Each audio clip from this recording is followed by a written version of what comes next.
The transmission came through just past midnight over every comm channel Earth had left. No encryption, no warm greetings, just a single message on loop, spoken in perfect, cold standard galactic tongue. By order of the High Galactic Council, the planet designated Terra, Earth, is to surrender unconditionally within 72 standard hours. Resistance will result in total sterilization. You will comply. It repeated 4 times. Then silence. The city lights in what remained of New York flickered under the weight of it. Half the world had already gone dark, not from fear, but from fallout, from war. From years of skirmishes against alien skirmish fleets sent to test our compliance. Some tests had been subtle. Others had turned continents into ash. But here's the thing. Humanity had been born in the dirt, raised in fire, and perfected in chaos. We didn't do surrender. I stood on the rusted balcony of what used to be a Hilton hotel. The reek of smoke and coolant filled the air. My right hand was wrapped in gauze from the last drone raid.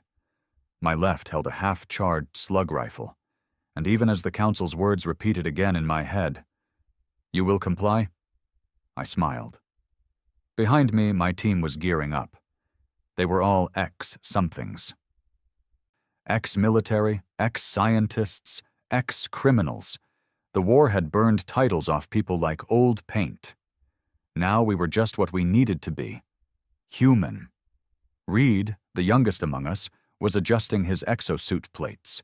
Barely 20, born in the ruins of Cairo, he looked up and asked what everyone else was thinking but didn't want to say out loud. "Do we even have 72 hours?" I didn't answer. Not directly. Instead, I turned back to look at the cracked skyline, a graveyard of glass and metal. "We've got enough," I said. "Long enough to make 'em regret thinking we'd roll over." They weren't ready for us. Not really. The council thought in terms of metrics, probabilities, compliance rates. That's what happens when you rule 5,000 systems. You get comfortable, predictable, soft. Humanity?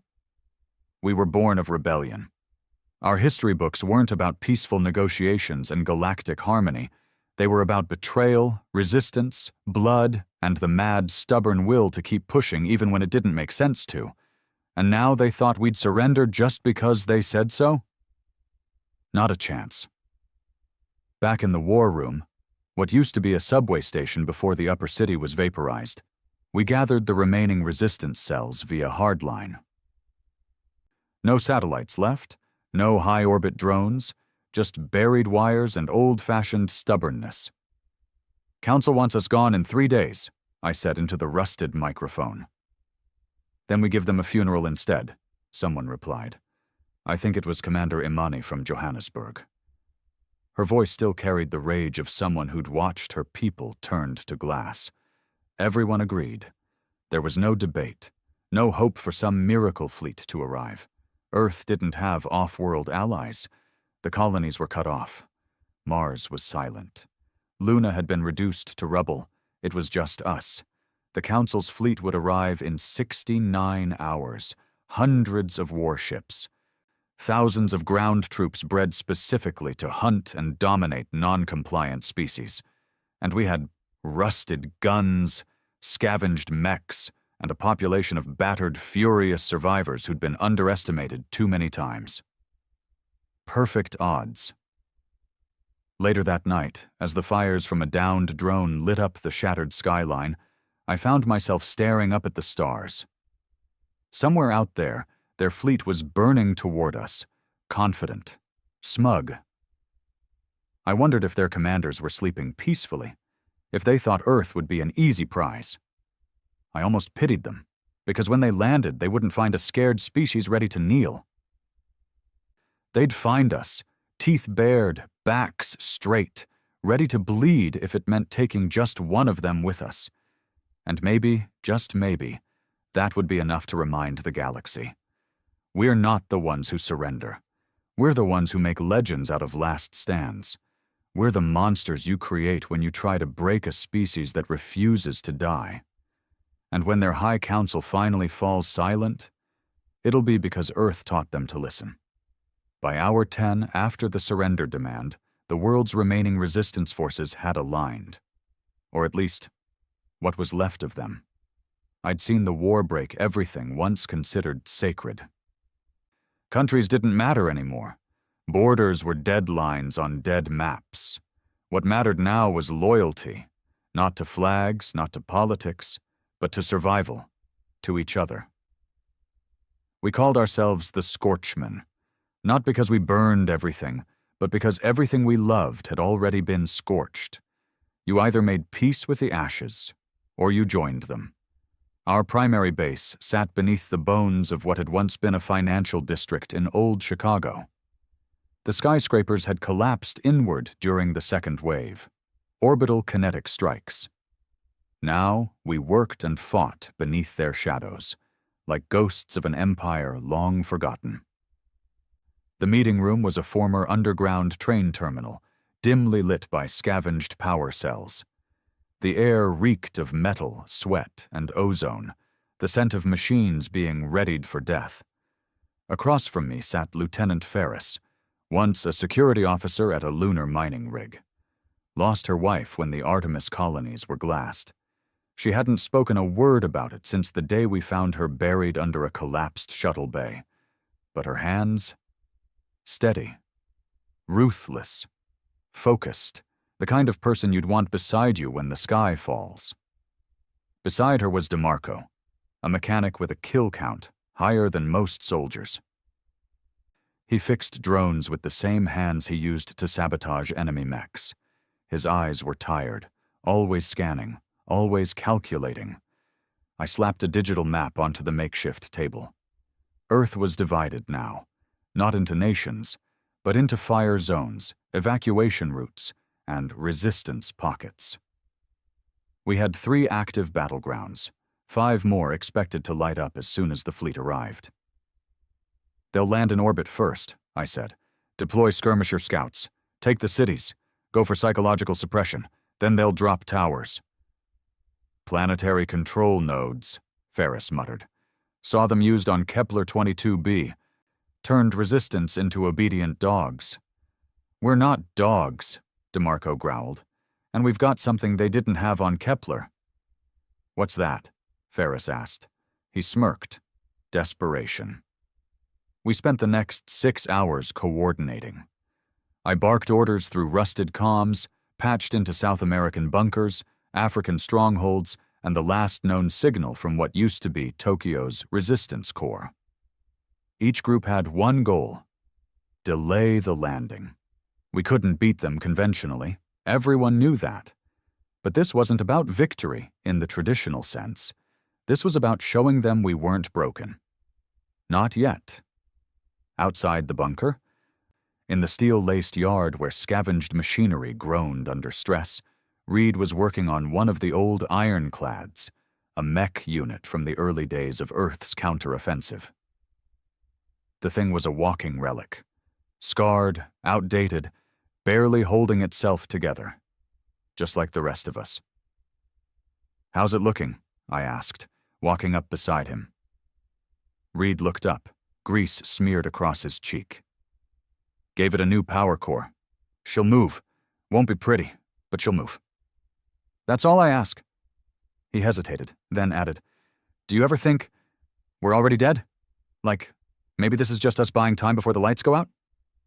I crouched beside him, resting a hand on the ironclad's thigh, the metal cold even through my glove. "Yeah," I said. "I think about that a lot." And I don't care." He blinked. "What?" "If we're dead, then we make damn sure they remember who killed them. We leave a mark, Reed, a big one. Something that makes the next planet they invade hesitate. Something that makes them see humans when they close their eyes at night."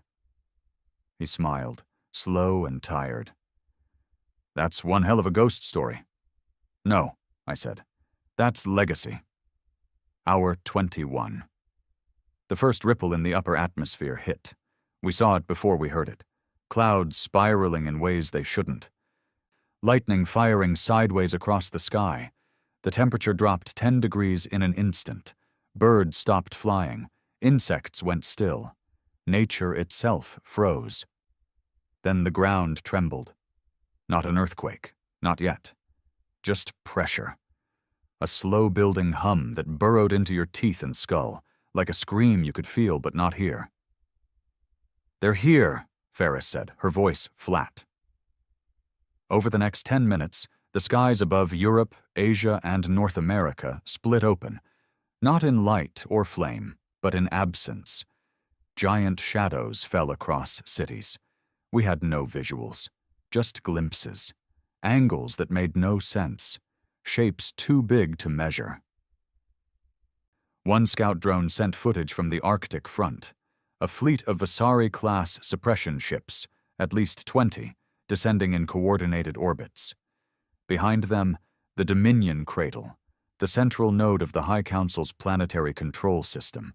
A ship the size of Manhattan, pulsing with violet energy, surrounded by a ring of black armored escort vessels. I watched the footage in silence. Not because I was afraid, I was furious. They weren't here to negotiate. They were here to make an example. And we were going to make it cost them. Hour 24. The first strikes began. They hit New Mexico, the old labs buried deep beneath the desert sands. I heard the scream of the plasma burst before the connection went dead. "Gone," DeMarco whispered. "All of them." Ferris slammed her fist against the wall. "They didn't even give us 72 hours." "Of course not," I said. "The surrender message was theater. They were always going to burn us." "So what now?" I looked each of them in the eye. "Now we do what humans do best." Ferris nodded, steel in her eyes. "We adapt." Hour 27. Every city still standing lit up with resistance, explosives rigged to key choke points. EMP mines buried along predicted landing paths, cloaked exosuits using rooftops as sniper nests, every piece of scrap tech turned into a weapon. The Council troops, bioengineered, vat-grown monsters in living armor, landed in tight phalanxes, confident in their superiority. They came to pacify. They found chaos. In the ruins of Detroit, a group of teenagers lured a suppression walker into a collapsed stadium rigged with IEDs. It took out 3 enemy squads. In Berlin, an old vet used a jury-rigged railgun to take down an orbital skimmer. The blast shattered windows across the district. The cheers were louder than the explosion. In Lagos, they tried to drop a control spire. The people swarmed it, tore it down with hammers, cables, and bare hands before the structure even activated. Earth fought. Not because we thought we could win, but because we had nothing else to lose. That makes people dangerous. Hour 32. I was back in the command center, drenched in sweat and blood. Some mine, some not. I'd just come from a skirmish where we took down a council command unit. The thing had 6 limbs and a face that shifted shapes.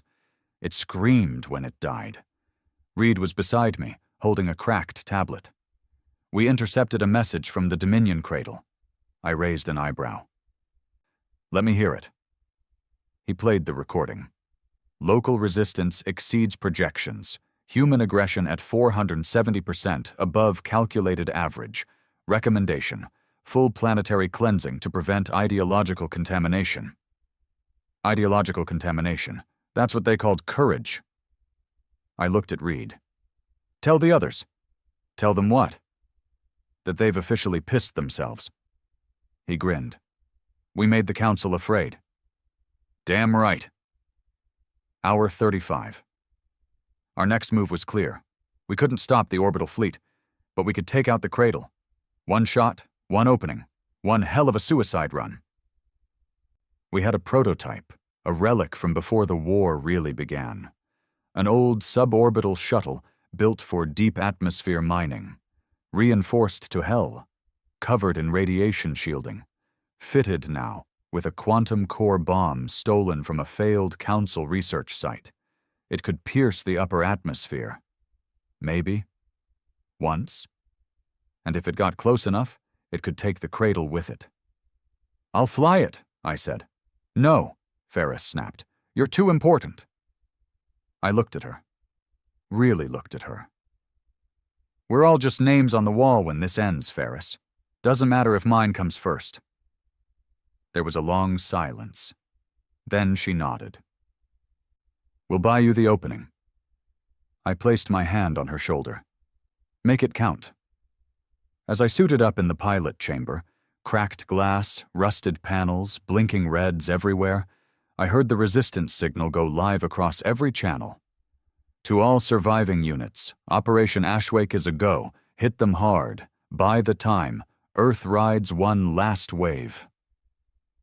Outside, in every war-torn city, the world screamed as one. Not in fear, in fury, in defiance.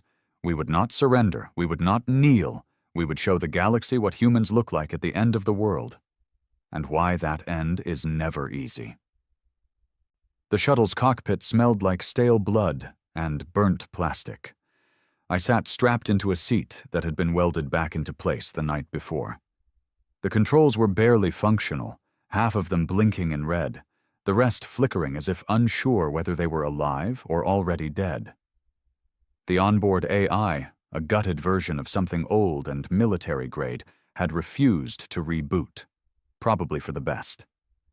Anything programmed to calculate odds would have talked me out of this. Ferris stood by the hatch, helmet tucked under her arm, her face unreadable beneath streaks of soot. We'd lost over 200 resistance fighters in the last 4 hours. She hadn't flinched once, but now saying goodbye? That shook her. "You sure about this?" she asked, voice flat, like if she gave it emotion, it would crack. "Nope," I said with a crooked smile, "but I'm doing it anyway." "You won't get a second run. Their orbital net will rip you apart before you even see the cradle." "That's why I'm not flying straight at it." She raised a brow. "Then how?" "Manual burn from the lower thermosphere, low signature, until I break into their blind spot on the dark side. They've rotated the cradle too close to the planet. It's arrogant. They think we're not capable of reaching them." "They're not wrong," she said quietly. "That's what makes it fun." Her eyes searched my face for something, a sign that maybe this wasn't real. Maybe I'd pull out, choose to stay. But I didn't blink. I couldn't. If I blinked, I'd stay. And if I stayed, no one else would make it.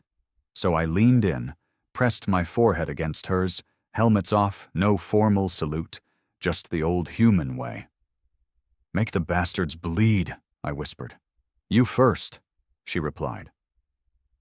Then she was gone, the hatch closing behind her with a final hiss that sounded too much like goodbye.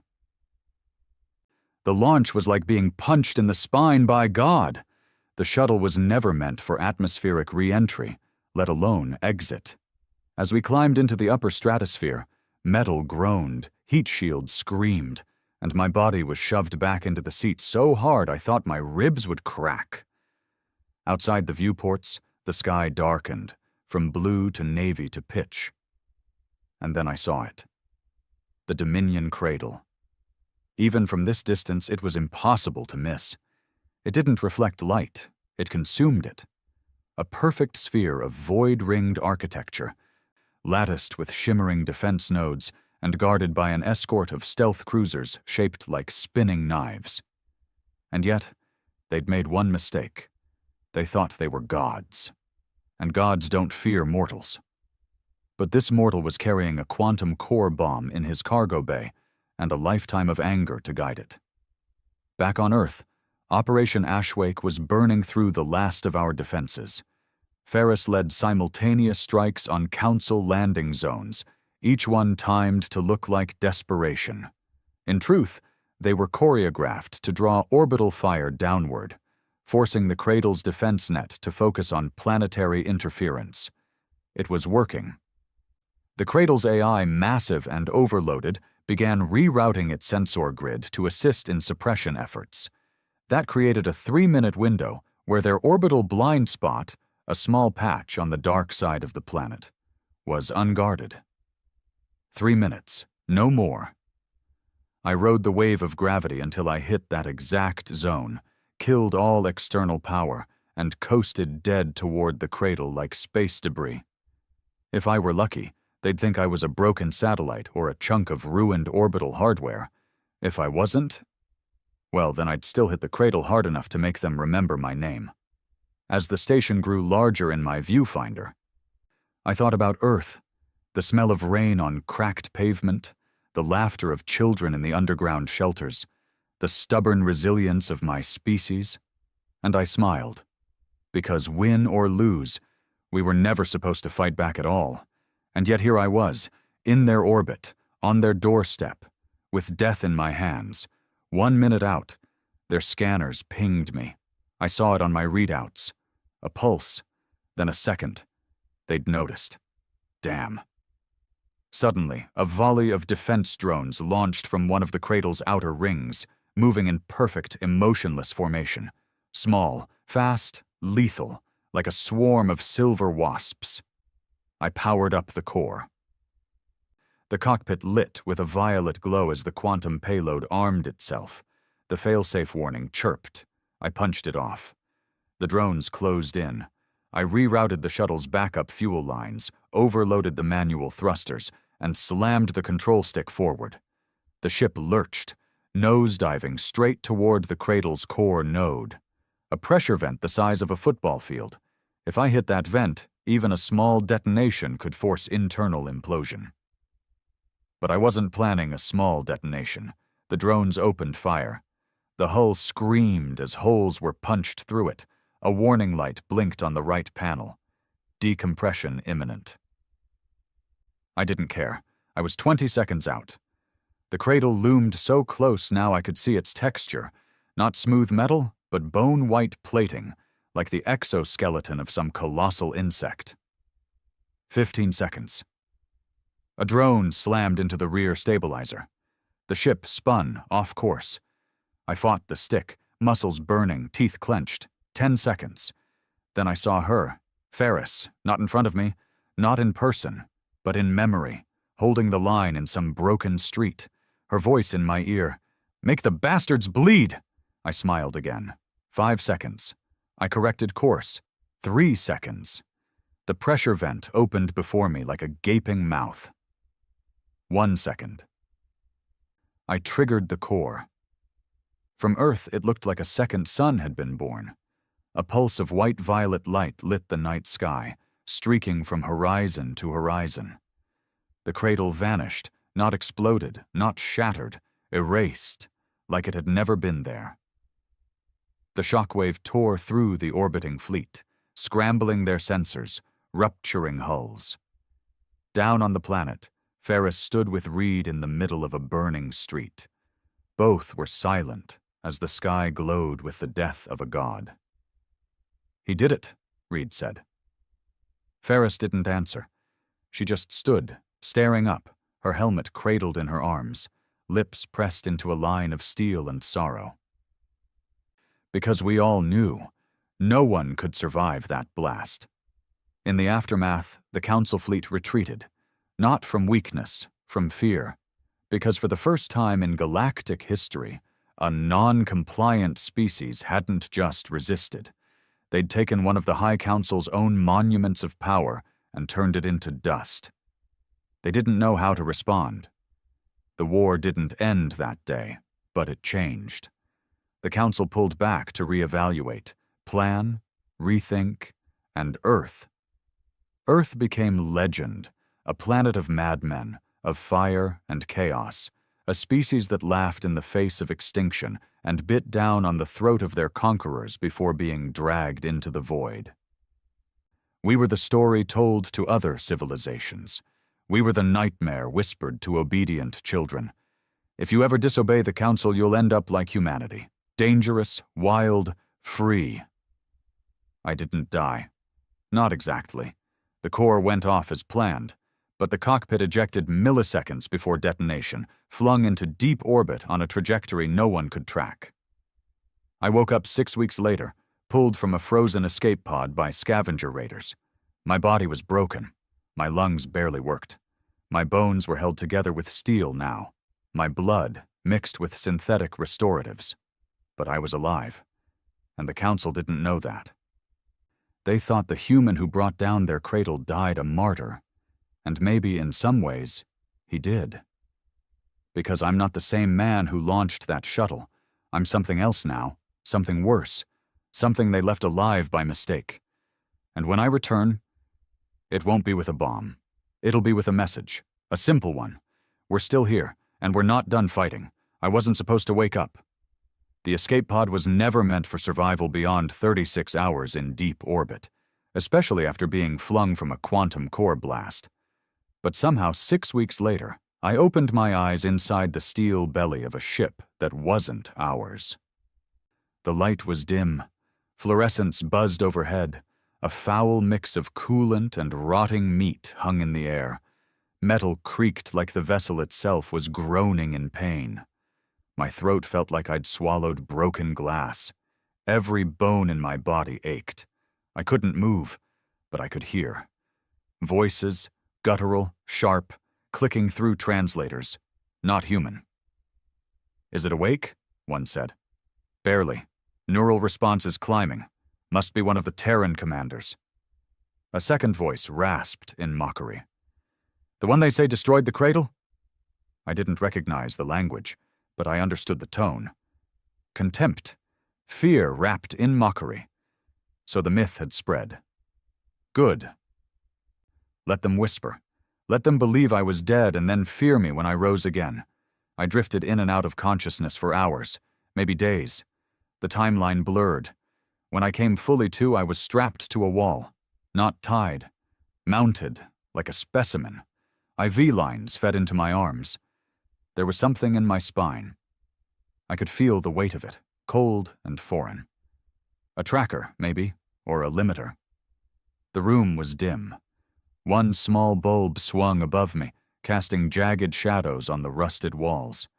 Chains dangled from the ceiling. A workbench sat in the corner, covered in tools that didn't belong in any operating room. This wasn't a military ship. It was a scavenger vessel. Probably Council-affiliated black marketeers, not loyal to the hierarchy, but profiting off the war. Parasitic vultures feeding on the aftermath, selling corpses, slaves, data, and now me. I didn't plan my escape. It just happened. One of the scavengers made the mistake of assuming I was too drugged to resist. They unhooked my arms but didn't remove the spinal latch. I collapsed on the floor, eyes half closed. When they knelt to pull me upright, I snapped. The bone shard in my right shoulder, one of many fragments fused during recovery, was just long enough to gouge out an eye. I took his plasma pistol before he even screamed. Then I painted the room with his blood. The spinal latch came out with a sickening crack and a scream I barely heard over my own rage. I limped out of that chamber like a ghost, leaving clawed handprints along the wall as I dragged myself into the corridor. The ship was smaller than I'd expected. 6 rooms, no bridge crew, just 2 more scavengers playing a gambling sim near the helm. They died with even less dignity than their friend. By the time I found the nav system, I was shaking from exhaustion, vision swimming. I set the ship to the only coordinates I remembered from before the blast. Earth, or what was left of it. Then I passed out in the pilot's chair, fingers clenched around the pistol like it was my last piece of identity. It took 9 days to reach the outer solar system. During that time, I scavenged what I could from the ship. Dried protein slabs, ancient comms, a med kit loaded with narcotics that kept me breathing but fried parts of my memory. When Earth came into view, I almost cried. She looked worse than when I left. Orbital debris blanketed the upper atmosphere. Broken warships, defense grids, station husks. The scars of battle glowed in dull red where infrastructure still burned. No active signals, No clear landing paths, just silence. But I knew Ferris was still alive. She had to be. People like her didn't die easy. I broke through the clouds in a stolen pod, landing just outside what used to be Kansas. The earth was torn, twisted into jagged scars by kinetic strikes and atmospheric fire. Where wheat once grew, now there were craters. Blackened husks of old farmhouses stood like broken teeth across the plains. I stumbled from the wreckage, every step a war with my body. I hadn't eaten real food in weeks, my muscles were half dead. But I moved. I kept moving, because survival wasn't new to me. Pain was part of the contract of being human. And I had a mission. Find the Scorchman. Find Ferris. 3 days of wandering brought me to the remains of Resistance Outpost Kilo. It had once been a communications hub during the orbital siege. Now it was a graveyard. Charred skeletons lay in rows beside shattered gear. The scent of death still clung to the soil. But someone had been here recently. Tracks, supplies missing, fires burned in patterns too controlled for weather, and spray-painted across the side of a crumbled tower. Ashwake lives. I followed the signs. Clues. Messages left in resistance code, each one telling me where the last of us had gone. Finally, in the shadow of what used to be Denver, I found the new heart of the resistance. A tunnel complex buried so deep underground it took me half a day to reach it. Ferris met me at the final checkpoint. She didn't say a word at first, just stared, then punched me in the chest so hard I almost fell over. "You absolute bastard," she whispered. "I missed you too," I rasped, voice shredded. Then she hugged me. We stood there in silence for what felt like a whole war's worth of time. Back inside, I saw the truth. The resistance wasn't dead. It was evolving. Scorchmen had become something more, not just fighters, but architects, engineers. They were rebuilding the underground in ways the Council would never expect, growing crops using heat from geothermal vents, crafting new weapons from scavenged alien tech, training the next generation not just to fight, but to win. Ferris showed me a room filled with children. Not many, maybe 20. But they were learning to code, to pilot, to think like survivors. One of them, a girl with short hair and grease on her hands, looked at me and said, "Are you the guy who blew up the sky?" I blinked. "Yeah, I guess I am." She nodded once, impressed, then went back to tinkering with her power glove. "She's 7, Ferris said, smirking. "Built that glove from scrap when she was 5. Fried 2 walls before she figured out the capacitor charge." I shook my head. These kids, they're the future. "No," Ferris said. "They're the end of the Council." Later that night, over dim lights and salvaged whiskey, we laid out the next phase. The Council may have retreated, but they hadn't given up. Rumors spoke of them building a new orbital station in the shadow of Saturn, a forward base meant to re-invade Earth once reinforcements arrived. We couldn't wait for that to happen. But we had something new. Leverage. The Cradle's destruction hadn't just caused fear, it had fractured their chain of command. Splinter cells within the Galactic Council's own political body were questioning leadership for the first time in centuries. And guess what? Humans were excellent at breaking empires already cracking. "What are you suggesting?" Ferris asked. "War," I said. "Not on the battlefield, in their minds, in their halls. We show them Earth wasn't a fluke, it was a message." She narrowed her eyes. "You want to go up there?" "Not just me. We take a team, find the Saturn base, infiltrate, hijack their comm systems, send a message to the entire galaxy." Ferris was quiet a long time. Then she leaned back, staring at the rusted ceiling. "You really haven't changed." "Neither have they," I replied. "And that's their weakness." 3 days later, the Saturn mission was green-lit. I stood at the edge of the new hangar bay, watching as the prototype stealth ship was prepped for launch. Reed walked up beside me, older, taller, sharper now. He'd grown into a soldier. "You're sure this isn't suicide?" he asked. "Of course it is," I said. "But so was Earth. So was the cradle, and we survived both." He chuckled. "That's either courage or insanity." I looked at him. Fire in my chest. At this point, does it matter? And so we prepared for the next phase, because we weren't finished, because humanity had one final war to win, not just for Earth, but for every species waiting in silence, praying for someone to show the Council could bleed. We were going to light the stars on fire and make the galaxy afraid of humans again. There are two kinds of war. The one where bullets fly and bodies fall, and the one where silence does the killing.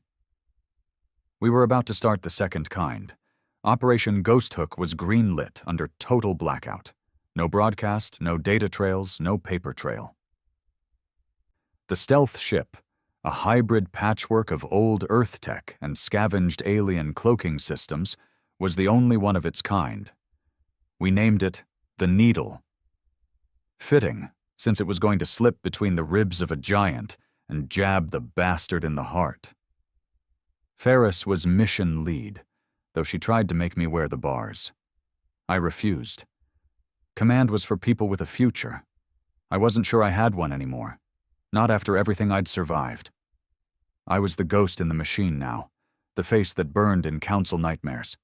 That's all I needed to be. Our objective: infiltrate the Council's black site above Saturn, codename Erebus Station. Hack into its primary comms core, broadcast a message to every known relay in the galactic net. Truth, defiance, humanity, unfiltered. Why? Because the galaxy only saw what the Council let them see. They saw propaganda, controlled feeds, wiped records, Council-approved language and logic. They didn't know Earth hadn't surrendered. They didn't know we burned their cradle. They didn't know we were still alive.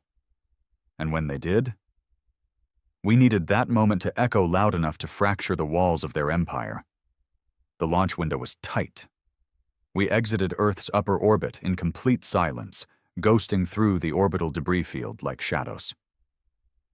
The Needle didn't emit heat signatures. Its hull was coated in adaptive material, a technology reverse-engineered from Council wreckage. It reflected background radiation, bent gravity sensors, and scrambled AI targeting.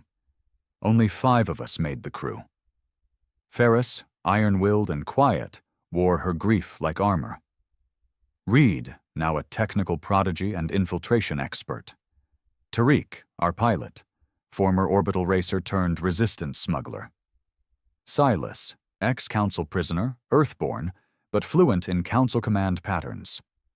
And me, the blunt instrument meant to swing when words failed. We slept in shifts, ate recycled protein sludge, drank filtered condensation. We didn't speak much. There wasn't much to say. You don't talk when you're riding a bullet into the mouth of death. You just make sure the barrel's pointed the right way. Day 6. Saturn filled our view. Beautiful, colossal. The rings shimmered like glass suspended in nothingness, and there, tucked behind its shadow, hung Erebus Station, black against black, as if it didn't want to exist at all. No windows, no surface ports, just gravity locks, sensor domes, and auto-defense clusters that looked like tumors spread across its skin. Erebus wasn't built for diplomacy. It was built for erasure. Council defectors called it a sanitizer, a place where information, people, even entire subspecies went when they became inconvenient. It didn't imprison. It didn't execute. It made things vanish. And now we were going to light it up. Our approach vector came in low, hiding in the radiation curtain of the outer ring. The ship's hull trembled under the static interference, but it kept us masked. Reed's fingers danced across the console as he rerouted energy signatures to mimic Council maintenance drones. Tariq muttered, "This close, any glitch and we're space dust." I replied, "Then don't glitch." He didn't laugh. No one did. At 0430 UTC, we magnet-locked to the underside of a service node. The station's outer shell was cold, dead metal, emotionless, like everything the Council built. Ferris ran point. We moved in a stacked line, each of us cloaked in compression suits that masked our body temps and heartbeat signatures.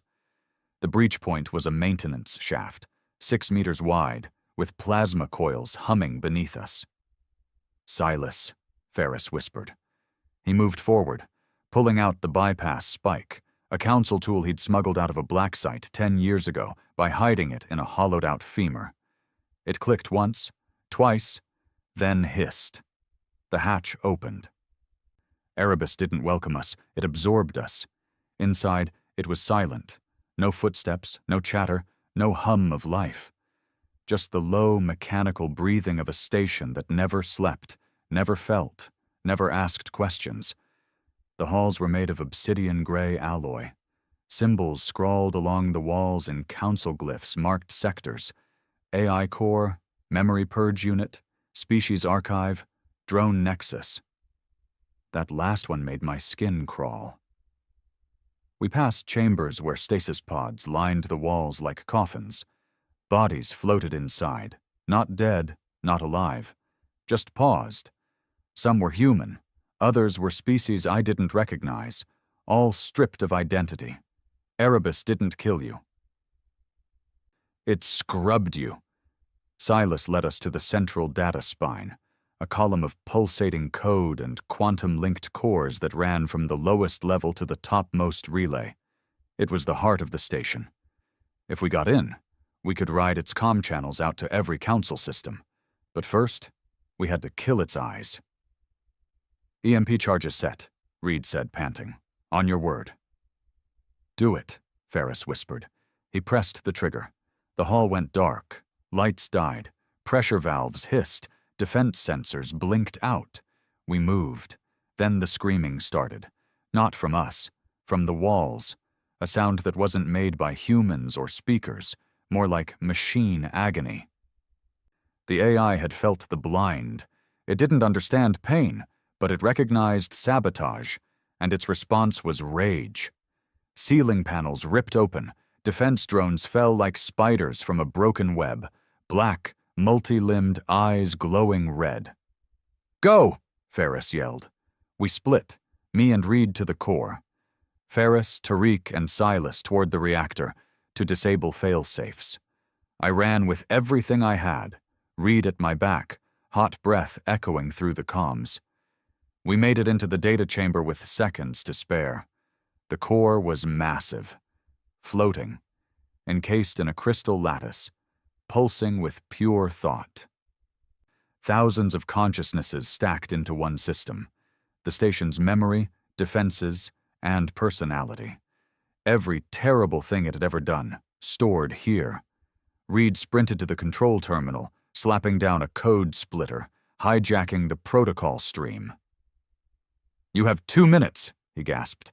"After that, this whole place lights up like a funeral pyre." I nodded and stepped toward the broadcast console. This was it. The whole damn galaxy was listening. I looked into the camera. I didn't bother wiping the blood from my face. I let them see the burns, the scar under my eye, the hate in my voice. I spoke slow, clear, no fancy words. "My name doesn't matter. You don't need to know where I'm from. You just need to know what the Council tried to do to my people. They burned our cities, glassed our moon, demanded we kneel. They sent a message to Earth. Surrender or be erased. We smiled. Then we sent their cradle into a star. They told you we were extinct. They lied. We're still here, and now we're coming for them. If you're out there, if you've been silenced, stripped, broken, you're not alone. You never were.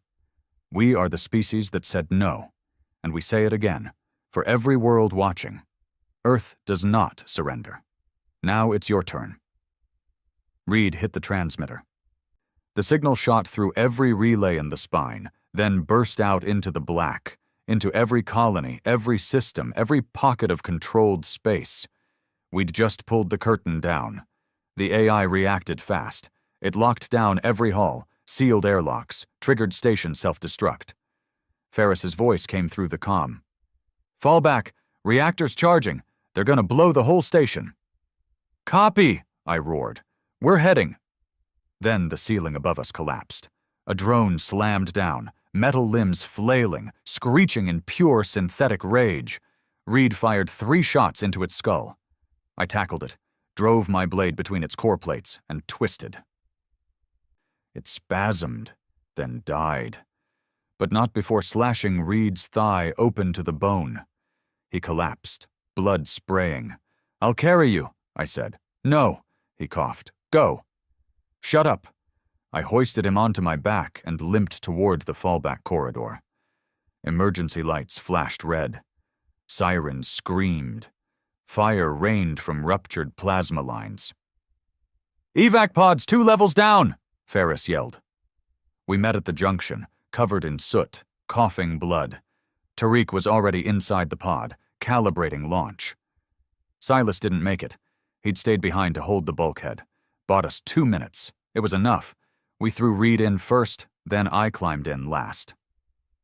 Ferris stood at the hatch, staring back at Erebus.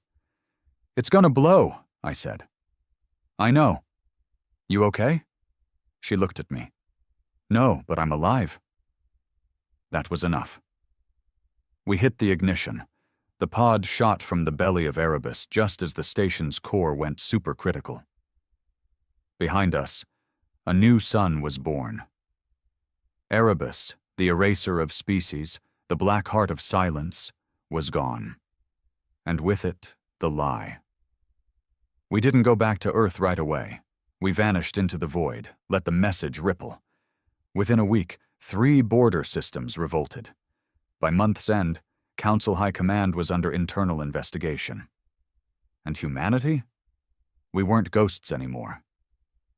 We were symbols, proof that defiance works, that fire can fight the cold, that sometimes one spark can burn a kingdom down. But this isn't the end. The Council isn't dead, just wounded, cornered, and we know what wounded animals do. They lash out, they hunt. But now, we're hunting back. The galaxy didn't burn overnight, but it started to smoke. Within 24 hours of our Erebus broadcast, the ripples hit hard. Not just politically, psychologically. Civilizations across hundreds of systems that had been taught to fear the Council suddenly saw the cracks. For the first time in generations, the galaxy felt mortal. You could hear it in the comms traffic, confusion in Council transmissions, stammered orders, requests for clarification that went unanswered, and in the outer systems, the ones the Council had protected with an iron fist, riots sparked, mass power failures, protests, hacked banners lit across domed cities that read in every tongue, "Earth lives." For us, that wasn't victory. It was bait. Because we knew what came next. Empires don't die quietly. They thrash, they kill, they remind the galaxy why their name once meant fear. We were about to become a symbol. And the Council? They were about to become a storm. Back on Earth, the mood wasn't celebration. It was silence. The resistance had grown, yes. Ashwake had lit 1,000 small fires. But victory hadn't changed who we were. If anything, it had made our enemies more desperate, more dangerous. I stood on the edge of what used to be Colorado Springs, now little more than craters and buried bunkers. Snow drifted over the burned-out bones of buildings. It looked peaceful, but it wasn't. Beneath the surface, men and women rebuilt launch tubes, weapons caches, and defense grids. Kids trained with repurposed drones. Old soldiers taught guerrilla tactics by scratching plans into metal walls with knives. Ferris approached from behind, wrapped in a ragged cloak. Her breath misted in the cold. "They've seen the message," she said. "I know." "You look disappointed." I glanced at her, jaw clenched. "I'm not. I just know what happens next." She nodded. "We hurt their pride. Now they'll come with teeth." "I hope they do," I muttered, because we've sharpened ours. We had 96 hours before the first retaliation strike. Reed predicted it. Not just when, but how. They won't send a fleet, he said, hunched over a terminal. They'll send a signal, something brutal, tactical, meant to remind the galaxy they're still the gods in the sky. What kind of signal? He brought up satellite data, or what was left of it, and mapped Council fleet formations near Proxima B. They'll wipe out a colony, he said, one that's only partially aligned with them, just to show the galaxy they're still capable of genocide. Blame it on terrorists, on us, turn our broadcast into propaganda. I looked at the name of the colony. Sargon IV, a civilian planet, mixed species, unarmed. My hands clenched so hard my knuckles went white. They want a message? I growled. Let's give them one of our own. Operation Black Fangs was born in blood. We couldn't protect Sargon IV, not directly, but we could intercept. We had intel on the fleet, 5 Council destroyers, 1 command carrier, fast deployment. No ground forces, just a burn and vaporize maneuver, a war crime disguised as retribution. Reed found a weakness in their supply lanes, a fuel relay in the asteroid belt near HD 43-7. Hit it right, and they'd lose warp velocity before reaching the colony. And then, we'd hit them while they were stranded, like wolves at the throat of a broken beast. We took 2 ships. The Needle, now refitted with an internal stealth rail system, and a new warboat we named Clawhook, angular, armored, and angry. We didn't bring an army, we brought 8 people. Enough. When we dropped into the belt, silence greeted us. The Council tankers floated like black coffins between drifting rocks, tethered by gravity cables and automated drones. Tariq ran silent through the debris field, adjusting course every 4 seconds. The moment we passed the closest asteroid, Ferris activated the jammers. Reed unleashed 2 disruption torpedoes. One slammed into the main tanker. The second hit the fleet's relay node. Instant blackout. The ships lost comms, sensors, and course correction within seconds. From our view, they drifted like a lost funeral procession. We didn't waste time. We boarded the flagship. Inside, the Council crew was in chaos. Their armor clanked on metal floors as they scrambled. They weren't used to being boarded. They were used to suppressing, dominating, erasing. But this wasn't a simulation. It was war. I led the charge through the engineering wing. Shot one in the face. Slit another's throat before he even turned. Ferris was beside me, plasma knife humming. Reed kept watch from the ventilation grid, sniping targets through the walls. We fought like monsters, because that's what they'd always called us.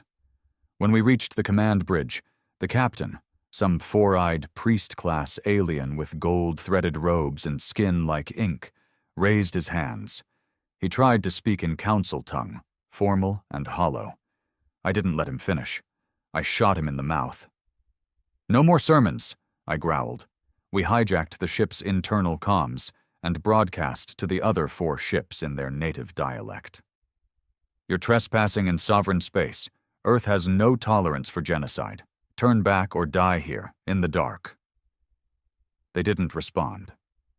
Instead, one of the destroyers turned its turrets and fired on the command carrier, their own ship, trying to prevent us from using it.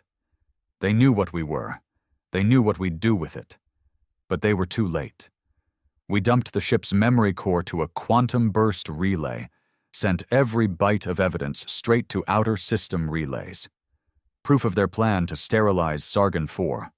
Proof of Council war crimes. And then we blew the fleet. Every one of them. No survivors. No hesitation. Back on Earth, the broadcast hit. The galaxy reeled. Council-aligned races tried to suppress it, but the message was already viral.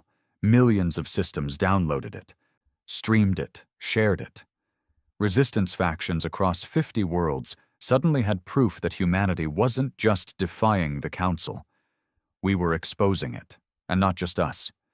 Species that had lived for centuries in fear started rising, quietly, then loudly, then with fire.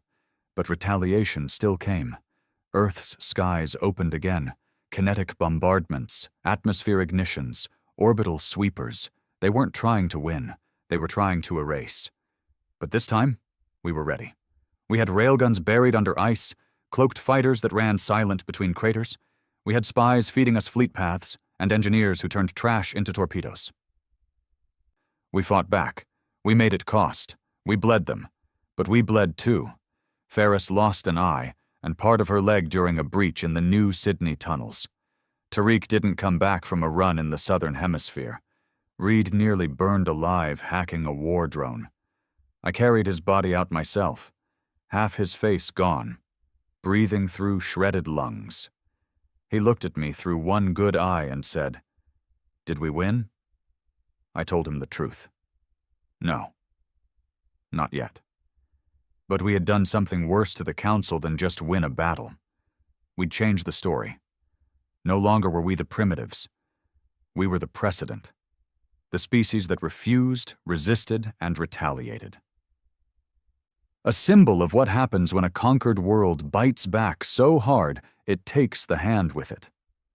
We weren't survivors anymore. We were a movement.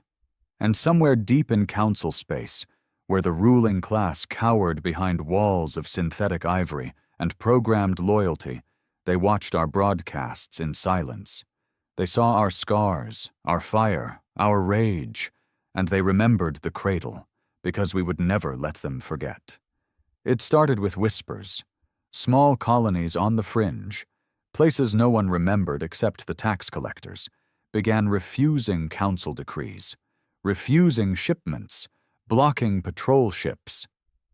One station even jammed a diplomatic envoy and dumped them into space.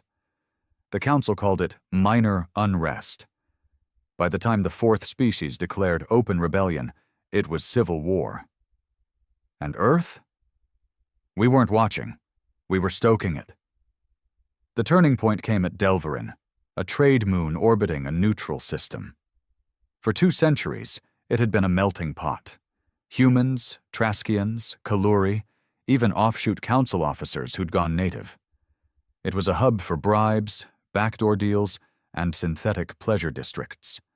And when Earth's signal reached them, when our broadcast of the Erebus station, the Cradle, and the burned fleet went public, everything changed. Delverin didn't just rebel, it hunted the Council. 24 Council loyalists were dragged into the streets, beheaded, their blood mixed with cybernetic oil in the gutters. Broadcasts of their screams played on every screen for a full day. Ferris watched the footage beside me in our command center deep beneath Earth's crust. "That's not justice," she muttered. "No," I replied, "but it's what we caused." She turned to me, eyes cold. "And what does that make us?" I didn't blink. "It makes us effective. I didn't build this war to be clean. We weren't soldiers anymore. We were virus and fire. We weren't liberating planets. We were showing them how to burn their cages, one ember at a time. I had a list now, not of targets, but of leaders. Not mine. Theirs. Council High Command was made up of 6 species. The oldest, the L'Orealis, hadn't left their palace cradle in over 600 years. All they did was issue edicts, stroke their gilded robes, and pretend the galaxy still obeyed out of respect. They were next. But I couldn't reach them with bombs, so I used something better. I used their own people. The defector's name was Solen, a Council archivist. Female. Kaluri. Skin like layered glass, and a voice that never rose above a whisper. She found us, slipped through their blockade in a stolen diplomat vessel, and landed in the Badlands west of Old Mexico. Her ship was smoking. Her body was half burned from re-entry. She dragged herself to the resistance line on bloody knees and collapsed with 2 words on her lips. "I've seen it." We didn't believe her at first. Another spy, maybe. Another setup. But when Reed scanned her cortex for memory layers and decrypted her neural logs, we saw the truth. The Council was planning Final Protocol, a complete planetary sterilization event. Not just on Earth, but any world that had received our message. They didn't want to win. They wanted to delete the idea of resistance. "They're scared," Ferris whispered, staring at the projection. "They're afraid of us." "Good," I said. "No," she snapped, turning on me. "This isn't a win. This is the beginning of the end. If they push the button, we lose everything." "So what?" I snapped. "We surrender? Beg for terms?" She shook her head. "No, we take the button from them. Operation Godsbane wasn't a battle. It was surgery. We weren't going after council ships, or stations, or soldiers. We were going for their source code, their logic matrix hidden beneath their throne world, buried under 10 kilometers of metal, quantum firewalls, and AI guardians. It was called the Ecliptic Vault. Solon had access codes, partial ones, enough to get us past the first tier. After that, we'd be ghosts inside a machine that never forgets. Ferris built the team herself. Reed, still recovering, now with a full neural rig hardwired into his spine. Tariq's younger brother, Kars, an infiltration specialist who could mimic council command signatures. Solène, our guide and bargaining chip. And me, I wasn't just there to fight. I was there to be seen, the human who burned the cradle, the ghost of Earth. Getting in took 12 weeks. We piggybacked on a peace delegation, Kaluri envoys claiming they wanted to negotiate surrender terms on Earth's behalf. We were smuggled inside their honor guard. The irony was almost comical. They used to search humans on sight. Now we were under their noses. Solon walked ahead of us like a priestess, her back ramrod straight, wearing ceremonial robes with a neural key woven through the hem. Every checkpoint was a nightmare. Every scan threatened to expose us. Every minute inside the vault was a heartbeat closer to hell. The core chamber looked like nothing human, a cathedral of code, lines of living energy etched into walls of thought metal. The vault wasn't a computer. It was a mind, one built over 1,000 years, fed by species, wars, obedience. This was how the Council ruled, not with force, but with belief. And that belief lived here. Reed accessed the primary node. His hands trembled as he touched the interface. They think they're gods, he whispered. They actually think they were chosen, designed to rule. They weren't, I said. No, he agreed. They were just the first to lie loud enough. He found the command keys. There were 7. Each one connected to a sterilization node across the galaxy, each one poised to burn an entire world. We can disable them, he said, permanently, but it'll expose us. They'll know we were here? Ferris asked. He nodded. And they'll never stop hunting us. They already don't, I said. Do it. Reed's fingers danced. Code unraveled. Safeguards failed. The sterilization command went dead. Galaxies blinked free of extinction. It was done. We expected alarms, drones, defense systems. Instead, we heard a voice. So, the ghosts are real. It came from everywhere and nowhere. The vault's central AI, the architect, an old voice. Older than war, older than species. We've been waiting, it said. Ferris raised her rifle. We? Yes, you burned our cradle. You shattered our vault, and now you've come to kill gods. I didn't come to kill gods, I said. I came to prove there aren't any. The voice paused, then laughed. Not synthetic, not cold, human. That's when I realized. The AI, it wasn't just council-made, it had been built using a human base code.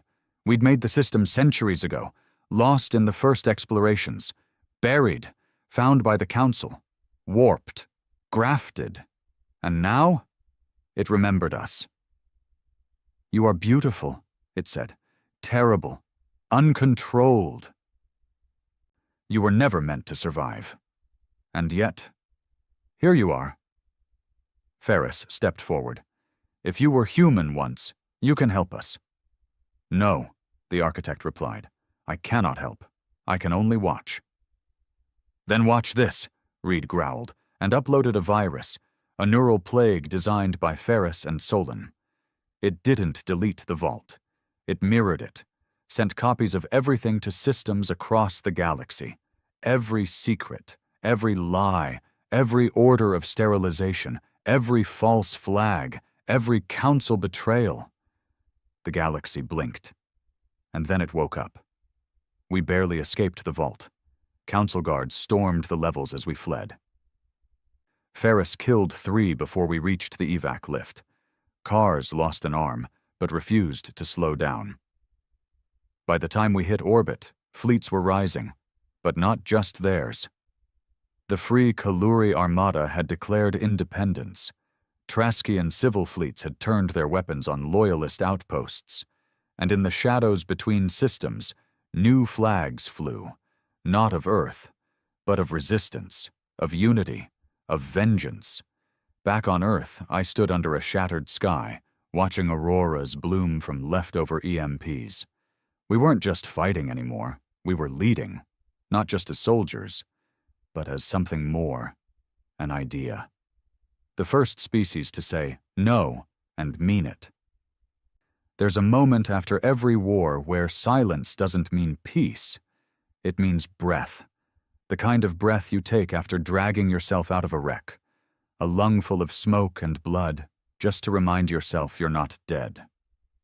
That's where the galaxy stood. The council hadn't fallen, not completely, but it was bleeding, coughing, burning from 1,000 cuts. Their propaganda had collapsed. Their sterilization protocols were dead. Their loyalist fleets were turning against them one by one. And Earth? We weren't just a rebellion anymore. We were the blueprint. They say the final shot that broke the council didn't come from a weapon. It came from a story, a broadcast, launched across the last uncorrupted node in the galactic net. The message wasn't crafted in a lab. It wasn't approved by diplomats. It was a raw, shaky video captured by a dying Kaluri soldier on a backwater moon called Dikareth. She was pinned under rubble, breathing shallow, blood pooling under her cracked armor. In her final moments, she said one thing. "We thought the humans were monsters, but they didn't kill us. They fought beside us. They died with us. They taught us how to fight back. If this is what monsters look like, I'll die one of them." That video went viral in less than 5 hours. The next day, 3 core systems declared war on the Council, not to take power, but to end it. Earth didn't lead the charge. We didn't need to. The fire we started now burned in places we'd never even heard of. In cities orbiting binary stars, in oceanic metropoles built beneath alien seas, in fungal colonies that once fed Council soldiers with bioengineered meat. The galaxy rose. But someone still had to finish it. Someone had to cut the head off the beast. That job? Still ours. The Council throne world was a place few had seen. Its name was unpronounceable. Its surface? Hidden behind radiation storms and defensive grids so thick they collapsed local gravity. The L'Orealis, the oldest of the Council, had ruled from its spires for millennia. They had never been touched, never threatened, never even challenged. Until now. Operation Gravestone wasn't just an assault. It was an execution. A coalition of over 40 species participated, former enemies, former subjects, all fighting under one flag, not of Earth, but of the burned Council seal, inverted in black and red. They gave me the honor of leading the assault. Not because I was the smartest, not because I was the strongest, because I was the face. The ghost, the human who refused. We landed during the eclipse cycle, a rare window where the planet's triple moons blocked external scanners. Our ships punched through their outer ring like daggers. Fleet-to-fleet combat raged in the upper orbit while drop pods speared through the atmosphere. I rode down with Ferris and Reed, both scarred, both ready. No speeches, no war cries. We weren't there for glory. We were there to bury. The Throne City wasn't gold or crystal like stories claimed. It was bone white, endless towers, sharpened like teeth, piercing the clouds, temples of obedience, altars of silence, empty, no citizens, just guards. Machines, protocol drones. We cut through them, street by street, room by room. They didn't beg. They didn't run. They fought like they'd already been condemned, because they had. The inner sanctum was a cathedral of light, a spiral dome where the last of the L'Orealis sat in their thrones, 7 of them, draped in veils, neural implants pulsing with dying signals. I stepped forward alone. Ferris tried to stop me. I shook my head. This was mine. The High Elder, a creature taller than any man, with hands like tree branches and skin made of folded flesh, looked at me without blinking. "You have no idea what you've unleashed," he rasped. "Yes," I said. "Freedom. You call this chaos freedom. We gave order to the stars. You gave fear. You gave death. And you called it peace." He tilted his head. "And what have you given them?" I stepped closer. "Hope." Then I pulled the trigger. No ceremony. No final monologue. Just a bullet. A human bullet. Through a god's head. The last of the council died in silence, not with explosions, but with a whisper. And that was all we needed. It took months for the galaxy to breathe again. Governments formed. Trade resumed. Species that had once spoken only in code now spoke freely. There were mistakes, of course. Power vacuums. Scars that wouldn't heal. Old hatreds that didn't burn away with the council. But for the first time in centuries, no one told us how to kneel. Back on Earth, we didn't rebuild cities the same way. We didn't need glass towers or gilded monuments. We built memorials to the fallen, to the fighters, to the nameless, to the monsters who became men. Ferris disappeared 6 months after the war ended. Said she needed quiet. Said she'd seen enough fire for one lifetime. I let her go. Reed became an architect, not of buildings, but of systems. He helped rewrite trade law. Created galactic net protections to make sure another vault could never rise again. Me? I stayed where it all began. In the ruins of old Chicago. Beneath a broken sky, I taught. Not in classrooms, in streets, in tunnels, in hidden places where survivors asked, "What now?" And I told them. Now we live. One night a child asked me, "Was it worth it?" I didn't answer right away. I looked up at the stars, the same stars that once held our enemies. Now they held our allies, our future, our dead. I looked at that child and said, "We were supposed to die. We were supposed to vanish, but we didn't. We smiled, and we fought. And we bled so no one else would have to. So yeah, it was worth it. The galaxy will write books about us. Some will call us terrorists. Some will call us heroes. But the truth is simpler. We were human. And that was enough. We weren't the strongest. We weren't the smartest. We were just the ones who said no. And that single word, that refusal, it brought an empire to its knees.